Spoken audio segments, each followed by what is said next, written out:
আর এখান থেকে push up পজিশনে চলে আসব।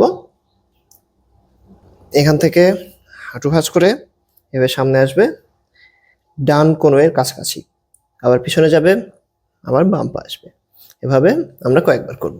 1 2 3 4 5 6 7 8 9 10।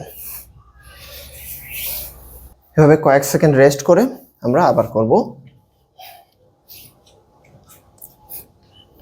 1 2 3 4 5 6 7 8 9 10।